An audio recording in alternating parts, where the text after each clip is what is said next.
Bom dia, Soco Matinal, seu programa de macroeconomia, geopolítica e também mercado financeiro aqui no YouTube, Spotify, LinkedIn, que mais, Maneiras? Mano, Deezer, Deezer também, temos aí, ó, X, estamos no Deezer. Twitter, X é o caralho, Twitter. Diretamente Chique Bahia, Fica aí, sendo gravado. Dessa vez um grande bom dia realmente para vocês aí que pensam que a gente grava em outro horário. Agora são 6h48 aqui em Berlim, na Alemanha, nessa viagem que a gente está fazendo para vocês às 2 horas da manhã. E tá muito frio, tá um frio do caralho aqui, tá difícil. A gente tava num compromisso muito sério, Questão uma de situação aí, questão de ética, mas já estamos de trabalho, volta. E tivemos que voltar aqui pro hotel para gravar o Soco Matinal. Por quê? Porque vocês não podem ficar sem saber das notícias do mercado, principalmente sobre a Casa Branca, que confirma aí a tarifa de 25% sobre o aço e também o alumínio. E o Brasil é um dos mais afetados, principalmente algumas empresas do setor, como a Vale, Usiminas, Gerdau, a gente tem algumas empresas aí. Então você, acionista dessas empresas, pode acordar com um pouco de diferença aí nas notícias. Também temos aí a Ucrânia, que aceita o cessar-fogo de 30 dias depois da reunião que houve ali na Arábia Saudita. O que isso impacta ali no conflito que está acontecendo aqui no leste europeu. Também temos uma outra notícia, um dado aí de 2024 sobre a poupança então, doméstica. Você tem dado em 2024? Estou muito cansado para responder essa pergunta sem ofender. Enfim, então temos a poupança doméstica aí que recua pelo terceiro ano consecutivo em 2024, chegando aí aos seus 14,5%. Para vocês terem ideia, a poupança doméstica da China está em 40%. Então, um grande recuo aí que a gente tem, mostrando claramente o quanto que o poder de compra do brasileiro está caindo, fato que faz com que não tenha tanto recurso aí para a gente conseguir fazer essa poupança doméstica. Vamos aos índices, Malheiros. Matheus Malheiros. Então bora. Nos Estados Unidos, a gente tem os índices operando majoritariamente no mercado de alta, com os investidores aguardando a divulgação do índice de preços ao consumidor, o CPI, que é análogo ao nosso IPCA, que é o quê? É um indicador da economia que vai mostrar a inflação do país e vai ser um dos fatores determinantes para o Fed definir quais são os próximos passos da política monetária dos Estados Unidos. Mercados da Ásia operando no geral de forma mista, principalmente por conta da incerteza sobre esses planos tarifários do Trump, o presidente dos Estados Unidos, e os temores de uma possível recessão que possa acontecer por lá, até mesmo por conta desse ostracismo econômico que os Estados Unidos estão praticando. Então, fechando a economia, aplicando tarifas pelo mundo inteiro. É um ostracismo ao contrário, né? Ele é um auto-ostracismo. Eu tô fora, porra. Exatamente. Enquanto isso, na Europa, a gente tem os mercados operando agora em alta. Por quê? Principalmente por conta dessa situação na Ucrânia. Então, o país lá aceitando cessar-fogo, você tem um encerramento aí temporário, ao menos, do conflito armado, o que traz essa maior tranquilidade para a Europa e um ânimo aí maior para os mercados. Em relação às commodities, a gente tem o petróleo avançando por conta de um dólar aí mais fraco, só que com ganhos um pouco mais limitados por conta dessas preocupações com o impacto das tarifas impostas pelo Trump. E as cotações do minério de ferro na China até tiveram alguns ganhos, mas já devolveram e acabaram recuando na quarta-feira, principalmente por conta da retomada de discussões do mercado sobre o plano da China de cortar a produção de aço bruto para conseguir diminuir um pouco o excesso de oferta que tem no setor. E por fim, a gente tem o Bitcoin sendo negociado a $82 mil, né, nessa faixa de preço. Então a gente já vê uma queda bem brusca do que a gente estava operando 5 anos atrás. Então estava acima de $100 mil, ficou muito tempo aí na faixa de 95 mil, agora a gente já está beirando os 80 novamente. Mas o que é curiosidade para você, esse está sendo um drawdown, né, que chama isso aí, que é o quanto que caiu o ativo em relação ao seu pico, muito baixo para o Bitcoin. Inclusive o menor drawdown anual que a criptomoeda já teve. Então foi o ano que ela menos caiu, né? Dentre os anos que ela caiu. Mas no caso, ainda não parou de cair também. Não parou de cair, e o ano ainda tem mais 9 meses. Então vai ser cair para você. Bitcoin é muito volátil e você tem que estar preparado para essas quedas. Se você está ficando desesperado com o Bitcoin caindo de $105 mil para 82 mil, você não devia estar investindo em Bitcoin. Tua carteira está mal organizada, possivelmente.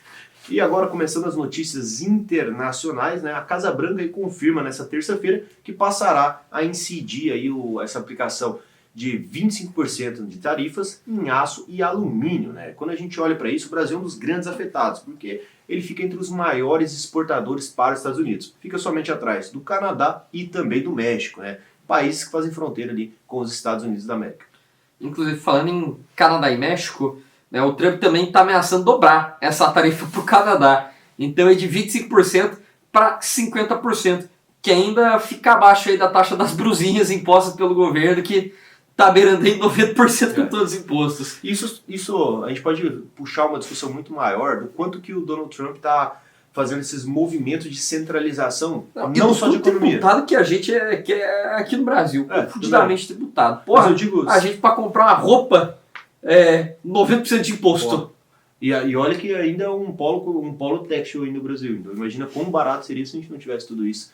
Quando a gente olha também, Malheiro, essa perspectiva de como que o Trump está se posicionando frente a grandes aliados, por exemplo, a Dinamarca ali no bloco europeu, né? Que tem a Groenlândia há muito tempo, mas os Estados Unidos deixou bem claro ali, através do posicionamento do Donald Trump, que ele quer a Groenlândia de alguma forma. Se isso vai ter eficácia ou não, depende de vários fatores. E também com o Canadá. Ô, frio do caralho. Porque, por exemplo, lá no Canadá é um dos maiores parceiros estratégicos, militares, comerciais também, que os Estados Unidos possuem. E o Donald Trump já deixou em alguns tweets e alguns posicionamentos, claro que quer também parte ali, anexar o Canadá, inclusive chamando o presidente do Canadá, o primeiro-ministro lá, de governador do Canadá, como se fosse uma província, um estado federativo dentro dos Estados Unidos da América. Então olha que interessante, né? Agora quando você tem uma tarifa tão forte, na verdade é só um dos posicionamentos de centralização de não só centralização de economia, mas principalmente centralização de poder na mão dos Estados Unidos, né? Essa volta para casa que está acontecendo. Então é um movimento geopolítico muito mais amplo e a tarifa aí dos 25% e talvez a de 50% do Canadá só mostra o quão isso está sendo intenso aí nessa mudança de democrata para republicano. Pois é, agora a gente tem que acompanhar os próximos passos disso aí. Porque pode ser um tiro que acaba sendo pela culatra, essas taxações.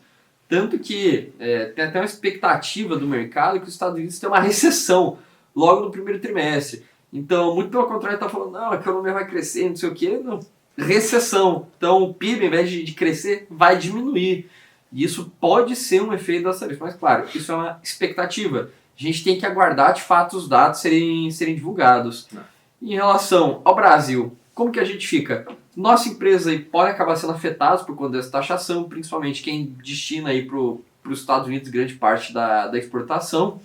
E a gente tem a nossa parte diplomática, que é o Itamaraty, que está tentando avaliar, recorrer a mecanismos diplomáticos. Então, por exemplo, a OMC, a Organização Mundial do Comércio. Só que é possível questionar a efetividade dessa medida. Porque o que a OMC vai fazer, né? Porque na realidade esses organismos internacionais aí foram criados pelos Estados Unidos praticamente. E eles que têm o grande poder nisso aí. Então é tipo, Estados Unidos gostei do que você fez. E eles decidindo se vão mudar alguma coisa ou não. Mas a tentativa é muito melhor do que, por exemplo, tentar retalhar com mais tarifas ainda. Porque pode ser eventualmente, por exemplo, que o Trump fez, o Brasil não fez nada, vamos mostrar que eu sou bonzinho e tire tarifas do Brasil. É uma possibilidade, mas também se a gente tributar, a gente não vai ganhar nada. Eu acho que contra os Estados Unidos. Então pode prejudicar ainda mais a gente se retalhar.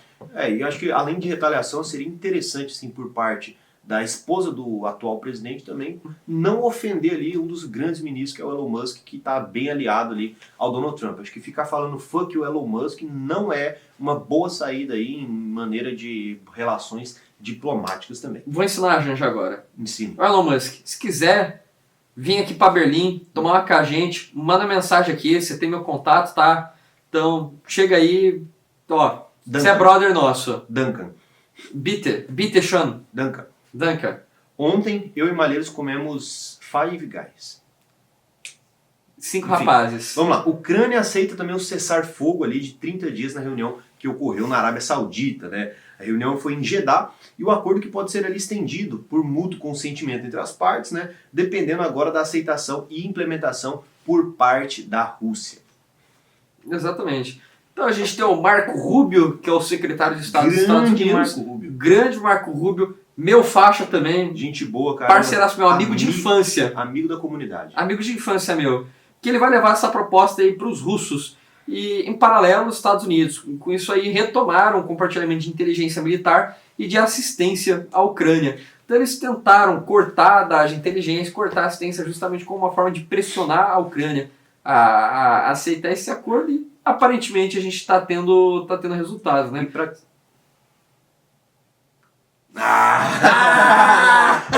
Vai, fala.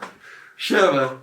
E para quem quer conhecer um pouco mais a fundo do quão impactado foi o exército ucraniano com essa quebra de comunicação de inteligência pelas partes dos Estados Unidos, tem um canal Hoje no Mundo Militar, um grande canal sensacional. Mano. Inclusive ele fez uma entrevista com Inteligência Limitada lá. O cara é um cara sensacional que está há anos aí falando do conflito e antes do conflito também de maneira muito técnica aí. Um cara brasileiro, agora está em Portugal, mas a gente tem que valorizar um trabalho bem feito aí por outro brasileiro.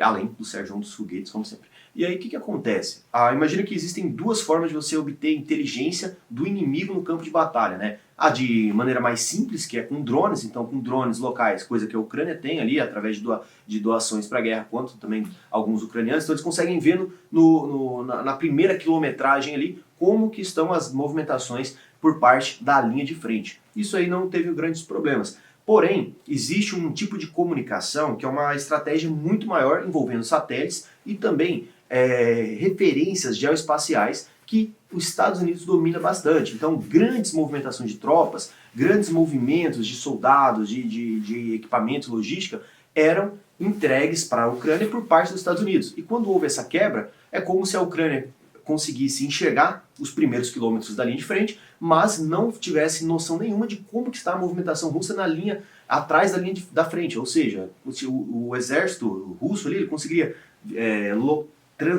transitar com grandes massas de soldados sem que a Ucrânia se preparasse para um confronto direto. Então agora, com a volta dessa inteligência norte-americana aí, volta também a ter um pouco mais de poder de embate ali por parte da Ucrânia, né, Malês? Até a Ucrânia aí que ficou numa situação, por quê?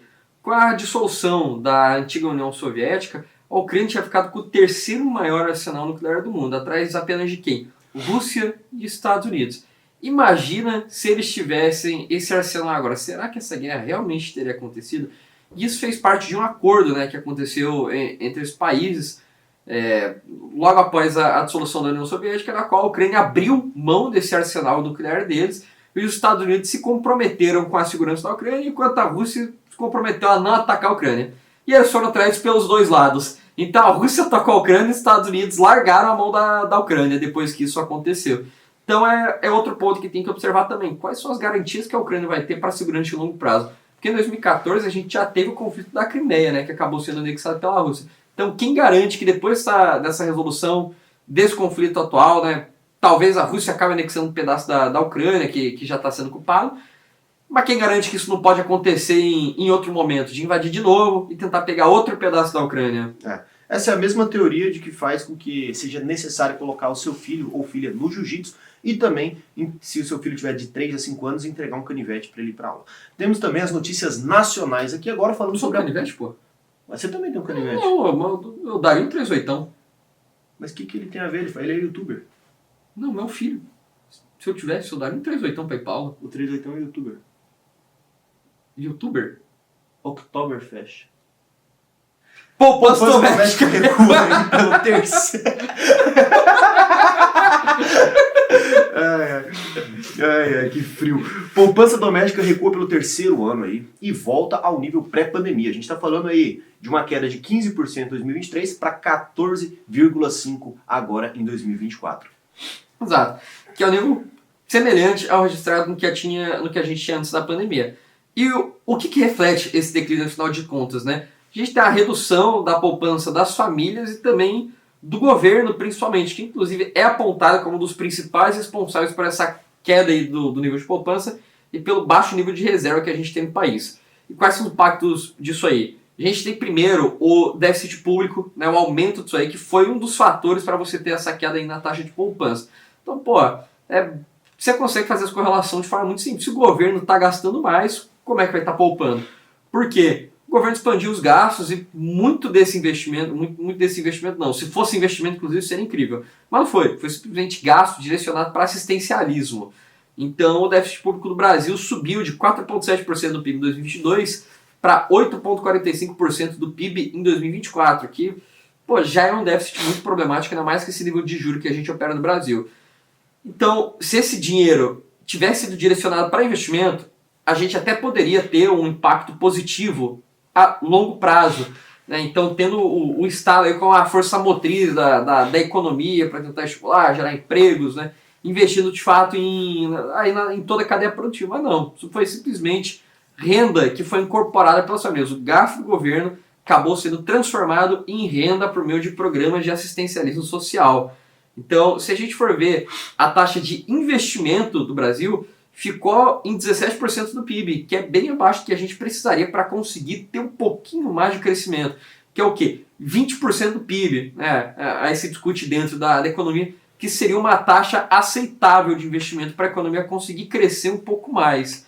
E vale ressaltar também que o Brasil já tem um bom histórico de dificuldade para financiar os nossos investimentos internamente, com recurso próprio. Então a gente acaba dependendo muito de capital externo para conseguir fazer esses investimentos, o que torna a nossa economia um pouco mais vulnerável a choques internacionais e qualquer oscilação desse fluxo de capitais.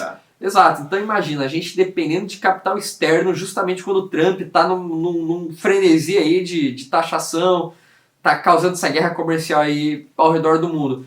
Então a gente depende de um ambiente externo que está com muita incerteza, ao invés de depender aqui do nosso próprio ambiente interno, que é relativamente controlável aqui com os mecanismos que a gente tem internamente. E aí volta também a importância de sempre manter grandes relações diplomáticas aí, principalmente com grandes parceiros comerciais. Então se quiser ofender, ofende um país aí nada a ver, tem tanto país bom para ofender. Papua Nova Guiné, cara. Pô, ofende a Congo.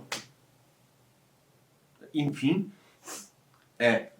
mas não ofende grandes parceiros comerciais aí nossos aí, porque isso gera uma Mas a França pode ofender. A França que não A ofende, França cara. vai... Pô, Macron, Não. deixa, fala nada não. Mas Então é isso. você sabe. Você sabe. Você sabe, Macron? E eu sei. Você sabe. Você vai lembrar daquele dia. E agora, tem mais alguma coisa sobre a Não, notícia? além disso também, vamos puxar aqui a parte do consumo das famílias, que é outro indicador que a gente consegue olhar em conjunto, que corrobora com essa tese. Então, muito gasto público sendo direcionado para a renda, deixa de ser investido, aumenta o déficit do governo, e você tem indicador do consumo das famílias dentro do PIB, que avançou mais do que o crescimento da nossa economia. Então, enquanto o consumo avançou 4,8% em 2024, o PIB avançou só 3,4%. Inclusive, a provocação aí para vocês, se PIB avançou 3,4%, podem falar, porra, é bom, mas é em real. Só que, quando você considera a desvalorização o valor cambial, nominal, meu amigo, o nosso PIB está numa depressão, assim, é um PIB complicada.